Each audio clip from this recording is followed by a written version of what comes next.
আসসালামু আলাইকুম। আমাদের মধ্যবিত্ত ফ্যামিলির কাছে জুমার দিনটাকে হজের দিন মনে হয়। আর আমি ২ ঘন্টা টার্গেট নিয়ে কিভাবে A to Z সব কাজগুলা ঘরের করে ফেলি, এটাই আপনাদের সাথে শেয়ার করব। তো কাছে কিংবা দূরে যে যেখান থেকে ভিডিওটা দেখছেন, আশা করি আল্লাহর রহমতে ভালো আছেন। আমিও আপনাদের দোয়ায় ভালো আছি। তো প্রতিদিনের মতো সকালবেলা চলে আসলাম। আমাদের তো ঘরে ২ টা নতুন সদস্য আসছে। আপনারা যে আমার ভিডিও দেখেন একটু হলেও জানেন। তো তাদেরকে একটু খানা পানি-টানি দিয়ে গাছে পানি-টানি দিয়ে চলে আসলাম। প্রতিদিনের মতো নাস্তা খেতে। তো নাস্তাটা তো প্রতিদিন এভাবেই খেয়ে নেই। আর খাওয়ার সাথে তো চা লাগবেই। তো চাটা আমি কিভাবে বানাই এটাই আপনাদের সাথে শেয়ার করতেছি। তো এই যে একটু দুধ দিয়ে দিলাম, চিনি দিয়ে দিলাম, চা পাতা দিয়ে দিলাম। দিয়ে একসাথে মিশিয়ে পরিমাণ মতো পানি দিয়ে দিব। দিয়ে চাটা জাল দিয়ে নিব।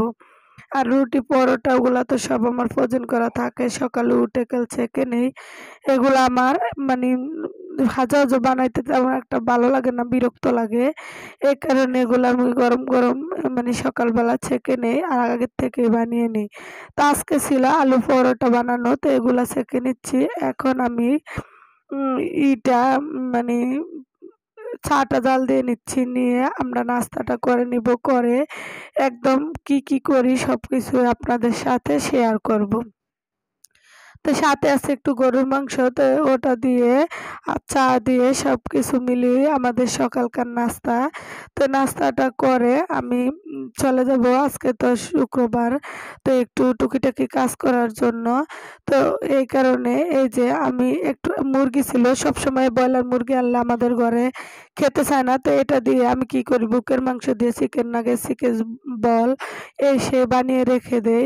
আর রানের মাংস দিয়ে বানাই, তার চিকেন তন্দুরি বা রোস্ট ওইটা সেটা বানিয়ে রেখে দেই। তো বাচ্চারাও যখন তখন খেতে পারে এবং মেহমান আসলেও দেওয়া যায় বা বিকেলের নাস্তায় শরবত দেওয়া যায় বা বাচ্চাদের টিফিনে দিয়ে দেওয়া যায় বা সকালবেলা বাচ্চারা ঘুম থেকে উঠে কিছুই খেতে চায় না।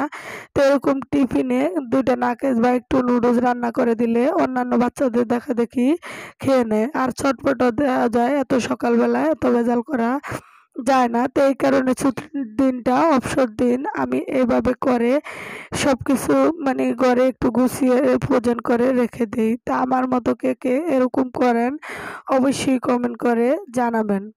তো দেখলেন আদা, রসুন, পেঁয়াজ কুচি, কাঁচামরিচ কুচি আর এখানে দিয়ে দিলাম একটু কর্নফ্লাওয়ার। আর মাংসতে যা লাগে A to Z সবকিছু দিয়ে এটাকে গলিয়ে নিলাম।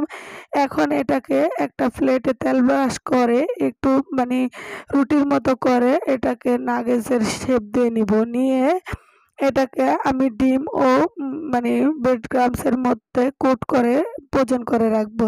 তো ফ্রোজেন করতে হলে এখন আমি একটা প্লেটে বা ট্রেতে রেখে দিব। পরে শক্ত হলে এটাকে একটা বক্সে রেখে দিব, ছোট্ট একটা বক্সে। এরকম করে ফ্রোজেন করে রাখলে চটপট করে বাচ্চাদের দেওয়া যায় টিফিনে বা সকালের নাস্তায় মেহমান আসলে। তো আপনারা কি একমত নিয়ে অবশ্যই কমেন্ট করে জানাবেন। তো এই যে এখন আমি কোট করে এটাকে ব্রেড ক্রাম্বস এর মধ্যে এবং ডিমের মধ্যে তো রেখে দিব। তো আমি এরকম করেই রেখে দেই। তো আপনারা যে যেখান থেকে ভিডিওটা দেখছেন অসংখ্য ধন্যবাদ। অনেকে দেখছেন সাবস্ক্রাইব করেন না, প্লিজ দয়া করে একটা সাবস্ক্রাইব করবেন। সাবস্ক্রাইবের পাশে থাকা বেল বাটন চাপ দিবেন যে পরবর্তীর ভিডিওর নোটিফিকেশন আপনাদের সামনে চলে যায়, সবার আগে দেখতে পারেন। তো এই যে এগুলা এখন ভেজে নিব খাওয়ার জন্য আর ওগুলা ফ্রোজেন করে রেখে দিব। কারণ আজ আমি একটু পোলাও রান্না করব, তার সাথে একটু চিকেন নাগেটস আর গরুর মাংস বিভিন্ন ধরনের জিনিসপত্র একটু রান্না করব, ওটাও আপনাদের সাথে শেয়ার করব। আর ঘর তো গুছানো লাগে ১৫ দিন ১ মাস বা ১ সপ্তাহ পর ওই বিছানাগুলা পাল্টানো লাগে। কারণ বাচ্চারা টেবিল থাকতে বিছানার উপরে কম্পিউটার দেখে আর খায়। তাতে বিছানাগুলা অনেক মানে দাগ পড়ে নষ্ট হয়ে যায় আর অনেক ধুলাবালি হয় ঘরে, কি রাস্তার সাইডে দেখে নাকি জানি না। তা কার এমন হয় অবশ্যই কমেন্ট করে জানাবেন। নাকি আমারই একা, একদিন না মুছলে মনে হয় যে ১ সপ্তাহ মুছি না, এরকম ধুলাবালু হয়ে থাকে ঘর একটাতে। তো এই কারণে প্রতিদিনই ঘর গুছানো লাগে। বিছানাগুলো 15 দিন, 1 সপ্তাহ, 1 মাস পর পরে চেঞ্জ করা লাগে। তো এরকম করে আমি প্রতিদিন এই কাজগুলা করি। তা আপনাদের সাথে মাঝে মধ্যে শেয়ার করি। আর প্রতিদিন শেয়ার করা পড়ে না। আর তো বললামই ১ম এ যে শুক্রবারটা হচ্ছে একটা মধ্যবিত্ত ফ্যামিলির কাছে মানে হজের দিনের মতো। তো একটু গুছানো-গাছানো বা পরিপাটি শুরু করে রাখা মানে ছুটির দিনটাতেই একটু ভালো লাগে। অবসর থাকি এই কারণে করে নেই। তো এই যে কথা বলতে বলতে আমি সবকিছু একটু ঝেড়ে মুছে মানে নিলাম। এখন বিছানাগুলা করে নিব দোনো রুমের। আর আমি এগুলা বিছানা করতেছি, করে আমি রান্নাবান্না করব। কি রান্নাবান্না করি এটাও আপনাদের সাথে শেয়ার করব। তো এই যে এই বিছানাটা আমি করে নিলাম, গুছানো শেষ। এখন আমি ওই বিছানাটা করে নিব। তো এই যে আমাদের যে হাতে যদি ২ ঘন্টা বা ১ ঘন্টা টাইম থাকে বা টার্গেট নেই যে আমি এই কাজটা করবো, তো না করতে হলেও যে আমি ২ ঘন্টা টার্গেট নিলাম, ২ ঘন্টার মধ্যে আমি কাজটা করে শেষ করব। অবশ্যই চটপট করে আমি কাজটা করে ফেলি আর আমার কাজটা হয়েও যায়। তো এরকম আমি ২ ঘন্টা হাতে টার্গেট নিয়ে এরকম করে কাজগুলা গুছিয়ে করে ফেলি। তো আপনারা কে এরকম করেন অবশ্যই কমেন্ট করে জানাবেন। তা একটা বিছানা গুছানো শেষ, আরেকটা গুছাইতেছি। তো গুছিয়ে এখন আমি চলে যাব রান্নাবান্নায়। তো রান্নাবান্না পুরোপুরি শেয়ার করি না, যতটুকু শেয়ার করি অতটুকুই আপনাদের সাথে দেখাবো। তো এই যে ওই বিছানাটা গুছানো শেষ, এটা গুছাইলাম। তো আপনারা যে যেখান থেকে দেখতেছেন এ পর্যন্ত সাথে আছেন, একটু হলেও ভালো লাগে অবশ্যই একটু হলেও লাইক করবেন ও কমেন্ট করে জানাবেন। তো দেখলেন এই বিছানাটাও গুছানো হয়ে গেছে। এখন আমি চলে যাব রান্না বান্নায়। তো রান্না বান্না কি করি এটা আপনাদের সাথে একটু শেয়ার করব। পুরোপুরি না পারলেও এই যে গরুর মাংস আর রান্না করব পোলাও, আর আমার জন্য ভাত, বেগুন ভাজি আর চিকেন নাগেটস তো আছেই। আর কি রান্না করি অবশ্যই আপনাদের সাথে শেয়ার করব।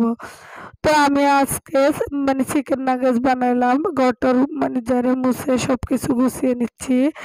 এখন মানে রান্না করতেছি। তো আমার ছোট ছেলে বলতেছে, "তুমি আজকে এত কিছু করো, কে আসতেছে? শেখ হাসিনা কি আসবে নাই? আমাদের ঘরে কি খাবে?" আমি বলতেছি, "হ।" তো দুষ্টামি করতেছি। ও বলে যে, "সবাই দৌড়িয়ে দিছে, থাক আমাদের ঘরে এনে একটু খাওয়াইয়া দিও।" আমি বলতেছি, "আচ্ছা ঠিক আছে।" তো এই যে বেগুনগুলো ভাজি করে নিচ্ছি কথা বলতে বলতে। এখন সব গুছিয়ে আমি চলে যাব গা গোসল ধুয়ে নামাজ পড়ে আপনাদের সাথে আবার ফিরে এসে কি রান্না করলাম এটা শেয়ার করার জন্য। তো ছোট ছেলে আর ওর বাবা নামাজ পড়তে চলে গেছে, আর তো কেউ নাই। আমি আর আমি গোসল করে এদিক দিয়ে ঘরে নামাজ টামাজ পড়ে নিচ্ছি। নিয়ে এখন কি রান্না করছি এটা আপনাদের সাথে শেয়ার করব। তো এই যে বেগুন ভাজিটা হয়ে গেছে, এখন আমার পোলাওটাও বসিয়ে দিব, হয়ে যাবে। তো এখন সবকিছু কমপ্লিট, তো চলে আসছি খাওয়ার জন্য। তো কি রান্না করলাম আর এগুলা মানে যে সময় ক্যামেরাটা একটু আলো জ্বলে মনে হয় যে ভিডিও করতেছি, কি বুঝে আল্লাহ মাবুদে জানে, এরকম নাচতে থাকে দোনোটাই। তো আমিও একটু ক্যামেরা বা ভিডিও শুট করলে আগে কাছে নিয়ে যাই। তো এরকম পাছারে নাচিয়ে নাচতে থাকে, দেখতে ভালো লাগে। তো এ পর্যন্ত যে আমার সাথে আছেন অবশ্যই আবারও বলি একটা সাবস্ক্রাইব করবেন, সাবস্ক্রাইবের পাশে থাকা বেল বাটন চাপ দিবেন যে পরবর্তী ভিডিওর নোটিফিকেশন আপনাদের সামনে চলে যায়, সবার আগে দেখতে পারেন। তো এই যে চিকেন নাগেটস যেগুলো ভেজে নিলাম, গরুর গোশত রান্না করে নিলাম, সালাদ আছে, বেগুন ভাজি, আর ওইখানে একটু খাসি মাংস ছিল। তো সব মিলিয়ে আজকের দুপুরকার খানা আমরা খাওয়া দাওয়া করে যে বলছি যে ২ ঘন্টা টাইম নিয়ে একদম A to Z সবকিছু কাজ আপনাদের সাথে শেয়ার করব ইনশাল্লাহ। এই যে সবকিছু করা শেষ, এখন খাওয়া দাওয়া করে রেস্ট নিয়ে বিকালবেলা আবার একটু ডাউলের পিঠা বানাবো। তো ওইটাও একটু আপনাদের সাথে শেয়ার করব। তো এই যে রান্না করছি, এখন খাওয়াটা আমি শেখ হাসিনার জন্য গুছিয়ে নিচ্ছি। তো ওটা দিয়ে দিব, খেয়ে নিব। মানে আমার ছেলের কথা, তো এটা আমি আপনাদের সাথে শেয়ার করলাম। তো এই যে বিকালবেলা উঠে গেলাম, এখন আসর নামাজ পড়ে একটু আবারও পরিপাটি করে ওকে পড়াতে বসিয়ে আমরা চলে যাব একটু পিঠা খাওয়ার জন্য, পিঠা বানানোর জন্য। কারণ একদিন অবসর থাকি, অবসর থাকা যাবে না, এই কারণে তো কাজ একটা না একটা রেডি করে রাখি। ওই তো আমি একটু কাপড় নিতে আসলাম। তো এখন আবার দেখি পাখিগুলা পানি খাইতেছে, গোসল করতেছে। তো এই কারণে পাখি না, সরি, এগুলা হচ্ছে কবুতর। তো একটু শেয়ার করলাম। তো এই যে ডালের পিঠা, এগুলা এখন একটু শিরাত দিব। তো এই কারণে মোটা মোটা করে কেটে মোটা মোটা করে খাস করে নিচ্ছি, নিয়ে এই যে তেলে ভেজে নিচ্ছি, ভেজে শিরাতে ভালাবো। তো শিরার জন্য এখানে চিনি আর গরম মসলা নিয়ে একটু পানি দিয়ে চুলাতে বসিয়ে দিব। তো শিরাটা হয়ে গেলে পিঠাগুলো কড়া গোল্ডেন করে লাল করে ভেজে শিরাতে দিয়ে দিব। তো মানে সবকিছুই সকাল থেকে বিকাল পর্যন্ত A to Z বলছি আপনাদের সাথে শেয়ার করব, শেয়ার করছি। তো এখন আমরা চলে যাব পিঠাগুলা কেমন হয়েছে এটা দেখানোর জন্য। তো একটু হলেও ভালো লাগলে আবারও বলি লাইক কমেন্ট করে শেয়ার করবেন, ও সাবস্ক্রাইব না করছেন প্লিজ দয়া করে একটা সাবস্ক্রাইব করবেন। তো পিঠা খেতে হলে তো গ্যাস্ট্রিকের ওষুধ খেতেই হবে। তো দেখি একটা ওষুধ খেয়ে নেই, আর এখানে আপনাদের সাথে বিদায় জানিয়ে নেই। আবার নেক্সট ভিডিওতে দেখা হবে। ভালো লাগলে লাইক কমেন্ট করে শেয়ার করবেন।